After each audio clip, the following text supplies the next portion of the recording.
Good afternoon. We're starting Unit 10 today. 10.1 is the homework. And eyes up here, let's take a look at the cone.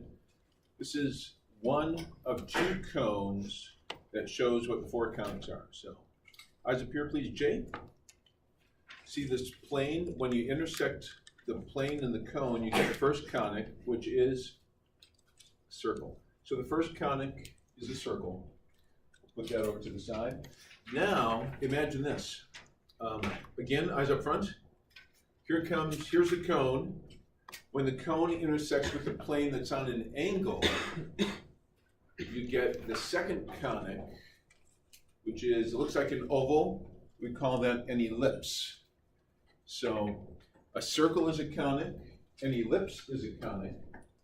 Now, here's the cone again. If I take the intersection of the paper, which is a plane, and come down on an angle where we don't go all the way across, and you get a parabola. So we've been studying parabolas all year, but parabolas are actually in the category called conics. It's formed by taking the intersection of a plane and a cone. Now, technically you need two cones to see the hyperbola. If I were to come in straight up and down, I know this branch of a hyperbola, it looks like a parabola, but here's something that's a little bit harder. I really hope everyone's okay out there, but here it is. It's if I were to take two cones and set them up so that one cone is balanced on the other cone, then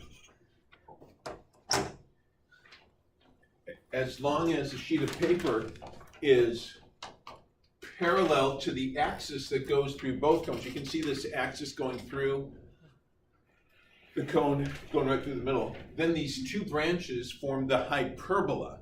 So there are four conics that we're learning about. Parabola, which we've seen in the past. We've seen circles before. Ellipse and hyperbola. We've even seen hyperbolas before. Parent graph number 10 is a two-branch hyperbola. Y equals 1 over x. Is a conic. It's a hyperbola. So here's how we can sort out which is which. Let's take a look at your notes. When you should be able to tell which conic it is just by looking at the graph. So the graph of a parabola is one that's familiar to you. Sometimes the parabolas, the form y equals some number x squared. There might be some other terms there, but if the x squared, if x is squared, then it's going to open either up or down. If you have x equals something times y squared plus something, if y is squared, then you're going to have a parabola that opens either right or left. So parabolas can open either up, down, right, or left. Most of the parabolas you've dealt with have opened either up or down. Now, the ellipse that we saw in this diagram, when you take a sheet of paper and find out where it intersects a cone, if you put that paper on a little bit of an angle, but not too much of an angle, you get an ellipse. If you put the paper on an even steeper angle, the ellipse will become a parabola. But the graph of an ellipse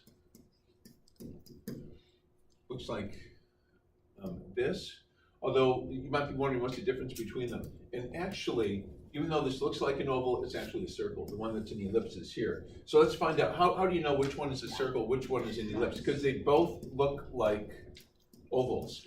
Well, it turns out that, look at the radius in this direction, it's 3, and in that direction, it's 3. When the radius is the same all the way around, you have a circle. But upon closer inspection, the radius in this direction is almost 2, maybe like 1.8. And notice how the radius in that direction is 3. So that's how you can tell which one of these oval-looking shapes is truly a circle and which one is truly an ellipse. So an ellipse will not have the same radius all the way around, but a circle does have the same radius all the way around. If you have two branches like this, it's a hyperbola. So you're responsible for knowing which conic you have, which of the four conics, just by looking at the graphs. But you're also responsible for knowing which conic you're looking at by looking at the equations. So first of all, do you have any questions on how to tell whether a graph is a parabola, a circle, an ellipse, or a hyperbola. All right, next, let's go to page 2 then, the last page of our notes. I would expect you to know whether we're looking, which conic are we looking at based on the equation. Okay, so let's go down to the rules right at the bottom. The rules for classifying conics. And let's make this into a chart by drawing 4 horizontal lines here. And then let's look at the number of square terms.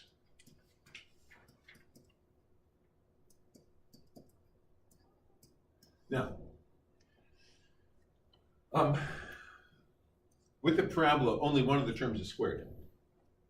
It's not going to be both x squared and y squared. With the circle, you have 2 squared, 2 squared, and 2 squared. But the way to tell by looking at the equation whether it's a parabola is only one of the terms will be squared.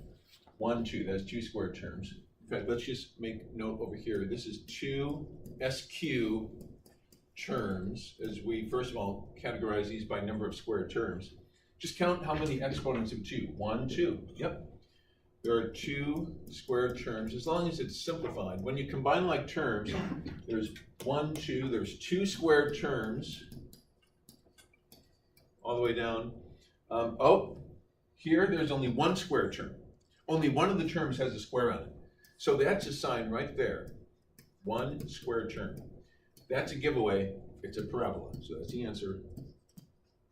Parabola. Are any of the other, is number 5 1 square term or 2 square terms? Yeah, it is 1 square term. So that's how you know it's a parabola.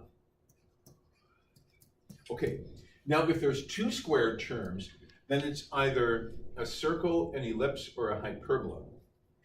So let's take a look at how it is that we can tell the difference between a circle, an ellipse, and a hyperbola just by looking at the something else. Because 2 square terms, well, I'll tell you what. It's a circle if you have 2 square terms and you can have the same coefficients. In an ellipse, you have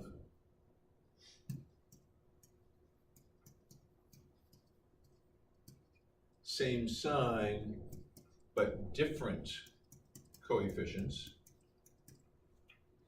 And in a hyperbola, you have different signs.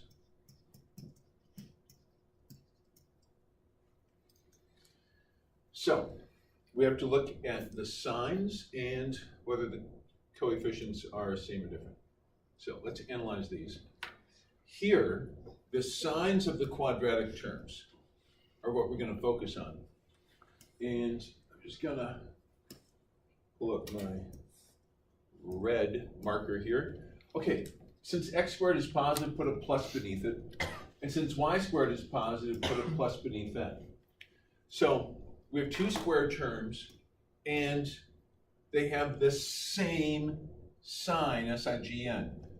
And not only have the same sign, the coefficients are both 1. They have the same coefficient, 1 and 1. The square terms have the same coefficient. That's the giveaway that it's a circle. Here, this squared term is positive, that one's positive, so they have the same sign, S-I-G-N sign, but the coefficients 2 and 5 are different. If they have the same sign, but the coefficients are different, that's how you can tell it's an ellipse. Whereas in number 3, if you look at all of the terms that have an exponent of 2, this one has a positive coefficient, this one has a negative coefficient. That's a dead giveaway that you've got a hyperbola. You see, for hyperbolas, you have different signs. So looking at the quadratic terms, if they have different signs, like one's positive, the other's negative, or vice versa, that's how you know you have a hyperbola. Question?